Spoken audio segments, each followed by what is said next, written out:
अस्सलाम वालेकुम। एसपीएस साहब, मैं ਤੁਹਾਡੀ ਬੜੀ ਸ਼ੁਕਰਗੁਜ਼ਾਰ ਹਾਂ। ਤੁਸੀਂ ਹਰ ਮਹੀਨੇ ਦੀ ਤਰ੍ਹਾਂ ਇਸ ਮਹੀਨੇ ਵੀ ਮੇਰਾ ਦਿੱਤੇ ਹੋਏ ਪੈਸੇ ਮਿਲ ਗਏ ਨੇ ਤੁਹਾਡੇ। ਮੈਂ ਤੁਹਾਡੀ ਬੜੀ ਸ਼ੁਕਰਗੁਜ਼ਾਰ ਹਾਂ। ਤੁਸੀਂ ਹਰ ਮਹੀਨੇ ਮੇਰਾ ਖਿਆਲ ਕਰਦੇ ਜੇ ਬਿਲਾ ਨਾਗਾ। ਹਰ ਮਹੀਨੇ ਮੇਰੇ ਬੱਚਿਆਂ ਨੂੰ ਤੁਹਾਡੇ ਦਿੱਤੇ ਹੋਏ ਪੈਸੇ ਮਿਲ ਜਾਂਦੇ ਨੇ।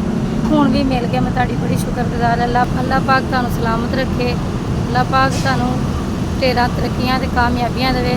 ਤੁਸੀਂ ਮੇਰੇ ਬੱਚਿਆਂ ਦਾ ਆਸਰਾ ਬਣੇ ਜੇ। ਅੱਲਾਹ ਪਾਕ ਤੁਹਾਨੂੰ ਹੋਰ ਕਾਮਯਾਬੀ ਤਰੱਕੀ ਦੇਵੇ। ਜਿਸ ਤਰ੍ਹਾਂ ਤੁਸੀਂ ਮੇਰੀ ਮਦਦ ਕਰਦੇ ਪਏ ਜੇ, ਹੋਰ ਵੀ ਗਰੀਬਾਂ ਦੇ ਸਿਰ 'ਤੇ ਹੱਥ ਰੱਖਣ ਦੀ ਅੱਲਾਹ ਪਾਕ ਤੁਹਾਨੂੰ ਤੌਫੀਕ ਦੇਵੇ।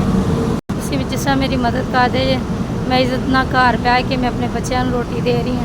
ਤੁਹਾਡੀ ਵਜ੍ਹਾ ਤੋਂ ਮੈਂ ਆਪਣੇ ਬੱਚਿਆਂ ਦੇ ਵਿੱਚ ਬਹਿ ਕੇ ਪਰਦੇ ਨਾਲ ਰੋਟੀ ਖਾ ਰਹੀ ਹਾਂ। ਅੱਲਾਹ ਪਾਕ ਤੁਹਾਡੇ ਵੀ ਇਸੇ ਤਰ੍ਹਾਂ ਹੀ ਪਰਦੇ ਰੱਖੇ।